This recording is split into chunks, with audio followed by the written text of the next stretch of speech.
Occasion ఏదైనా location ఎక్కడైనా తెలుగువారి వేడుక అంటే ఆలివ్ మిఠాయి ఉండాల్సిందే. మిఠాయి అంటే ఆలివ్.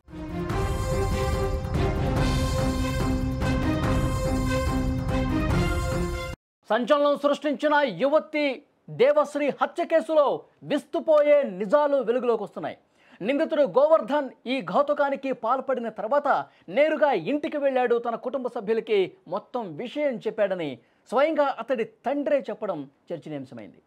సంచలనంగా మారినటువంటి దేవశ్రీ కేసుకు సంబంధించి కొత్త నిజాలు బయటకు వస్తామని, దేవశ్రీని అత్యంత కిరాతకంగా హత్య చేసిన ఘటన స్థానికంగా తీవ్ర కలకలం రేపింది. ఈ దారుణానికి ఒడిగొట్టింది గోవర్ధన్ అని తెలియటంతో పోలీసులు వెంటనే రంగంలోకి దిగారు.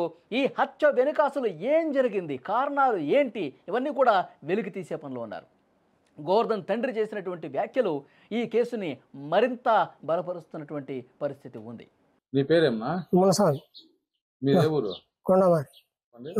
కొడుకు గోవర్ధన్ బెంగళూరు పోయినాడు. చిన్నప్పటి నుంచి ఎక్కడ చదివినాడు?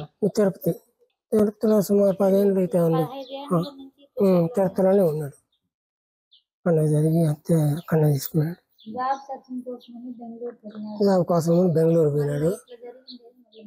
ఎట్లా జరిగింది ఎట్లా మనం చెప్పేది ఉంది అంతా చెప్తా ఉన్నారు. వాడు చెప్పినాడు. అంతవరకు తెలుసు మాకు. ప్రస్తుతం గోవర్ధన్ ను పోలీసులు అదుపులోకి తీసుకున్నట్టుగా సమాచారం వస్తుంది. అతన్ని విచారిస్తా ఉన్నారు. హత్యకు దారితీసిన పరిస్థితులు ఏంటి, ప్రేమ వ్యవహారమా లేక ఇతర గొడవలు ఏమైనా ఉన్నాయా అన్న కోణంలో పూర్తిగా దర్యాప్తును ముమ్మరం చేశారు.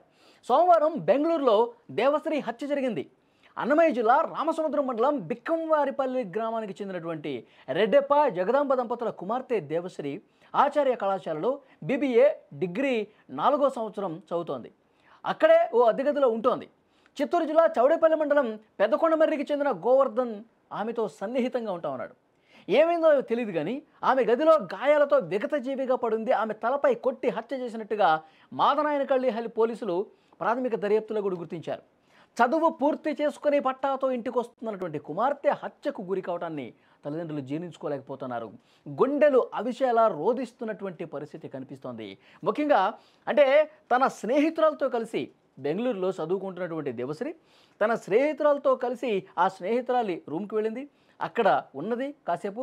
తర్వాత ఆ ఫ్రెండ్ అక్కడి నుంచి బయటకు వెళ్ళిపోయిన తర్వాత కొద్దిసేపటికి ఈ గోవర్ధన్ అనేవాడు ఆ రూమ్కి వచ్చాడు. చాలాసేపు రూమ్లోనే ఉన్నారు. మరి ఏం జరిగిందో తెలియదు. ఇద్దరు కూడా పెద్ద ఎత్తున ఒక గొడవ జరిగినట్టుగా తెలుస్తుంది. ఏదో ఒక విషయానికి సంబంధించి గొడవాడుకున్నట్టుగా తెలుస్తుంది. చాలా దారుణంగా తల మీద కొట్టి చంపేశాడు. అని చంపిన తర్వాత నేరుగా గోవర్ధన్ ఇంటికి వెళ్ళాడు. ఇంటికి వెళ్ళి తల్లిదండ్రులతో కూడా ఈ విషయాన్ని చెప్పినట్టుగా తెలుస్తోంది. పోలీసుల ఇన్వెస్టిగేషన్లో ఇవన్నీ కూడా బయటకు వస్తున్నాయి. తండ్రి కూడా చెప్తా ఉన్నాడు, నేను ఆ అమ్మాయిని చంపేసి నేరుగా ఇక్కడికే వచ్చాను అని చెప్పడంతో తల్లిదండ్రులు కూడా షాక్కి గురైనటువంటి పరిస్థితి ఉంది. అసలు ఏం జరిగింది, వీళ్ళ మధ్య ఇంత గొడవ జరిగి చంపే పరిస్థితి ఎందుకు వచ్చింది అన్నది కూడా చూడాల్సినటువంటి అవసరం ఉంది. పోలీసుల ఇన్వెస్టిగేషన్లో అన్నీ కూడా బయటకు వస్తాయి.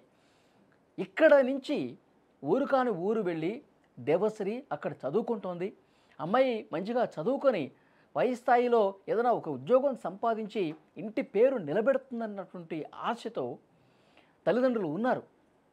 అంటే ఆ దేవశ్రీ ఎప్పుడు ఇంటికి వచ్చినా సరే చాలా సంతోషంగా తన ఇంట్లో వాళ్ళతో, కుటుంబ సభ్యులతో, బంధువులతో, చుట్టుపక్కల ఉన్నటువంటి ఇరుగు పొరుగు వాళ్ళతో ఎంతో సంతోషంగా ఆడుతూ పాడుతూ కనిపించే అమ్మాయి ఒక్కసారిగా ఈ విధంగా హత్యకు గురైంది అని వార్త తెలిసి మొత్తం ఆ గ్రామం మొత్తం కూడా ఒక్కసారిగా షాక్ అయిపోయిందండి.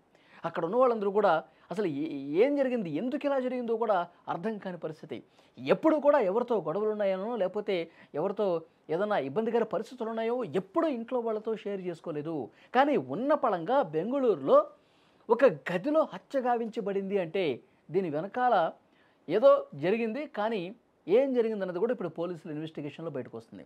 గోవర్ధన్ అనే వాడితో ఎప్పటి నుంచి పరిచయం ఉంది, ఈ పరిచయం మామూలుగా ఒక స్నేహంగా ఉన్నటువంటి పరిచయమా లేకపోతే ప్రేమ వ్యవహారం కారణంగా ఉందా, అతను ఇంత దారుణంగా కొట్టి చంపడానికి రీజన్ ఏంటి, ఇవన్నీ కూడా ఇన్వెస్టిగేషన్లో బయటకు వచ్చే అవకాశం కనిపిస్తుంది. కానీ పై చదువులు చదువుకోవటానికి వెళ్ళినటువంటి అమ్మాయి ఇప్పుడు విగత జీవిగా శవంగా తిరిగి రావటం అనేది కుటుంబ సభ్యులందరూ కూడా తీవ్రంగా రోధిస్తున్నారు. గుండెలు బాదుకుంటూ కన్నీళ్లు పెట్టుకుంటున్నటువంటి పరిస్థితి ఉంది.